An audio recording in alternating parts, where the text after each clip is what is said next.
totalmente diferente do Aziz. Eu tinha esse exemplo, eu volto uma semana, na outra já vi o que fizeram falar. E eu não comecei a falar. Mas eu também já me imaginava que um dia eu ia ser brasileiro, sério, eu tinha pessoas fantásticas, eu tive conhecimento gigante, tempo, né? Mas o tempo conserta tudo, meu tempo é perfeito. Ele vai ensinando, ele vai moldando a gente, moldando o ser humano, até que a gente é capaz de fazer coisas que a gente não duvidava de fazer. Mas dentro do alcoolismo eu fiz tudo que eu podia também. Tudo que vergonha ou falta de vergonha me deu, eu consegui fazer dentro do alcoolismo. Lembro como hoje, quando eu comecei, lembro como hoje que eu fiz, né? A primeira dose que eu coloquei na boca. Eu lembro que na minha palavra, eu tinha uns 7 a 8 anos de idade, 9, 8 a 9 anos, e minha mãe, meu pai bebia meu pai bebia mais, minha mãe gostava de beber. Então eu falo assim, ó, às vezes o vizinho com uma carne cozinhar lá, o cara volta cheirando carne, eu sou pinho, e eu ia buscar essa pinho, uma meinha de jogar garrafinha, lembra?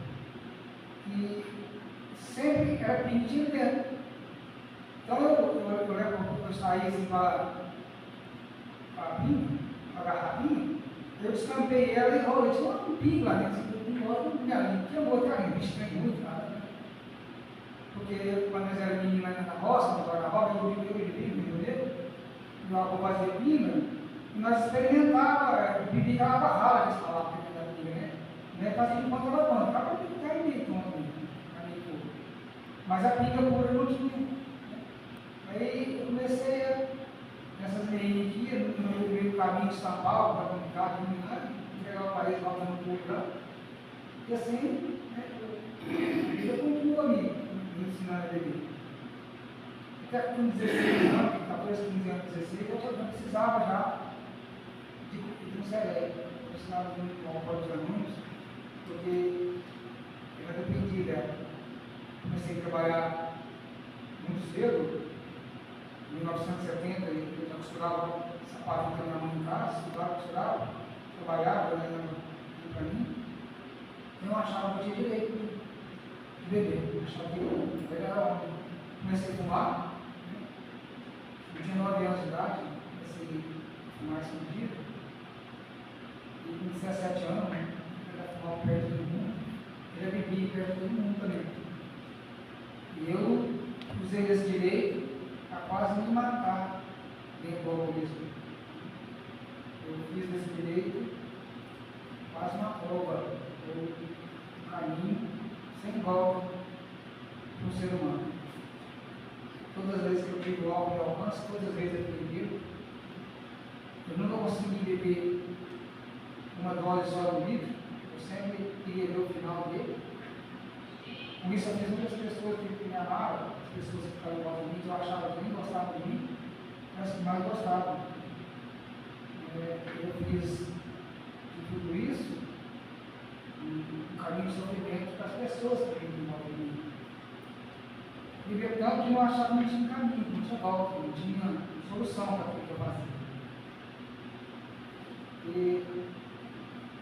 procurava de muitos meios que eu pudesse me livrar do alcoolismo, me levar a muitos lugares que eu pudesse conhecer. Mas cada vez que eu ia era pior. Cada vez que eles queriam mostrar um caminho, a minha arrogância é muito maior, eu ficava pior do que eu tinha. Eu tinha conta nesse mundo de achar que eu faz tudo. Eu falo para vocês, eu paguei todo, porque ele não centavo para ninguém. Eu precisava dele. Então, quanto mais eles me levavam no lugar, mais eu voltava dele. Já falei muitas vezes aqui de garrafa, de benzetor, me levavam com tudo. Tentaram, mas eu não consegui. E tanto por isso eu achava que eu não tinha mais caminho, eu achava que eu não tinha solução. As pessoas que me incentivaram a viver, elas não tinham um caminho, não tinham um caminho para mim. E só consegui, depois de muito sofrimento, depois de derrotado mesmo, por ter perdido minha mãe, por ter perdido o lugar de morar, perdido o respeito das pessoas que estão fora, né? E fui me apresentado no Sereia. Eu tinha conhecido há algum tempo, eu achava que não tinha solução, eu achava que o Sereia era a mesma coisa, era a mesma essa casa.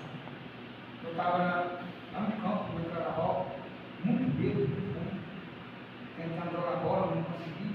Aquele dia eu acho que eu gastei um caminhão de pico de água jogando na cabeça para tentar melhorar, e não consegui melhorar.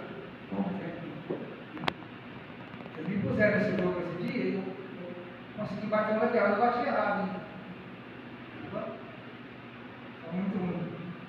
Acabou o jogo, Timão, eu insisti muito por isso. E eu falei para ele, só que eu sabia, na minha ignorância, agora não vou adiantar nada.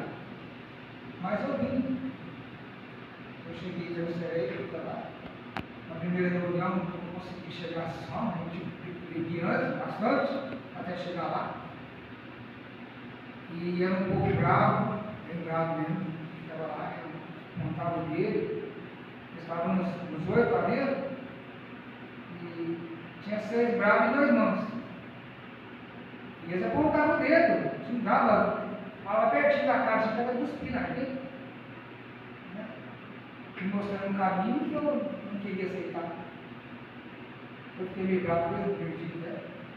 Fui embora, cheio de arrogância, bebendo, até uma hora da manhã, de volta para casa, para a primeira reunião. Mas no outro dia eu levantei uma condição que eu não estava lembrando, mas eu tinha que ir lá. E lá eu comecei a pensar em tudo aquilo que eu tinha ouvido naquela reunião. Tudo. Tinha ouvido. E eu voltei na outra dia. Outra quinta-feira eu voltei. E quando eu cheguei diferente, eu não tirei vida aqui, né? Bem diferente, porque eu cheguei naquela alegria toda, gritando, sentei quietinho, fizeram o voto, 2 passos de mim, em cima da cadeira, o voto estava de mim, e eram os mesmos bravos que estavam lá dentro. Eu agradeço imensamente a Deus por isso. Posso ter citado até o nome, o Zezão, o Júlio, o Laur, o Joaquim Carrijo, o Tisaldo, o João, Dona Maria, né? Estava nessa reunião, o Vilmão. Então, e eles estavam do mesmo jeito.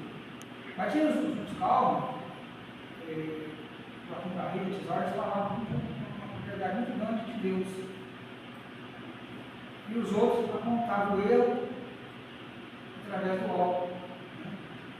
E eles apontavam para mim através de Jesus Cristo. Eu não tinha coragem, eu sabia que era. Eu conheci um Jesus pregado na cruz e nem sabia que ressuscitava.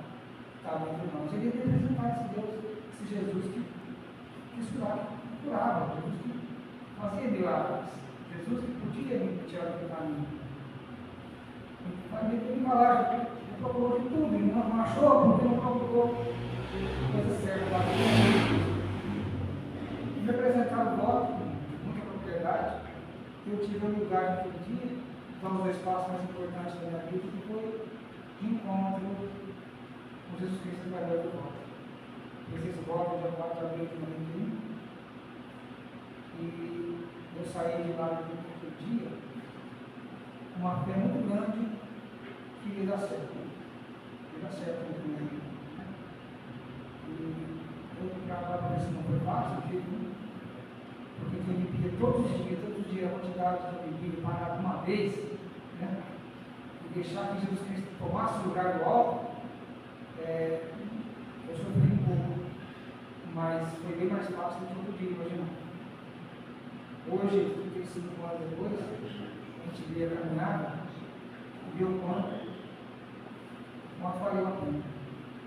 Quanto que Deus nos deu, me deu de sobre sobriedade me deu de graça nesses 35 anos, eu não consigo atribuir o cerebrismo. Só dessa vez eu tenho pessoas como vocês vindo, né? Que vêm abrir e fazer essa reunião, que outros carlinhos como eu conseguem entrar aqui e ter a graça, a bênção de ser curado como eu fui, dentro do centro de oração do louvor. Eu não troco a minha sobriedade por nada desse mundo, não tem nada, ninguém melhor do que eu nesse mundo para falar que a minha sobriedade vale mais do que qualquer coisa assim. As coisas que Deus me deu, menor de todas elas foi financeira, mas me deu uma fé, e hoje minha maior fortuna são as pessoas que vivem em volta de mim. Eu só envolvo com pessoas melhores do que eu. Onde eu vou, tem pessoas melhores do que eu no lugar dele. E principalmente, né, dentro do meu movimento social. Então eu peço que Deus, sempre de bondade, esteja sempre junto com pessoas como vocês, com perseverança, que eu possa estar sempre aqui, cada vez me curando, que eu possa estar hoje melhor do que eu fui. Muito obrigado.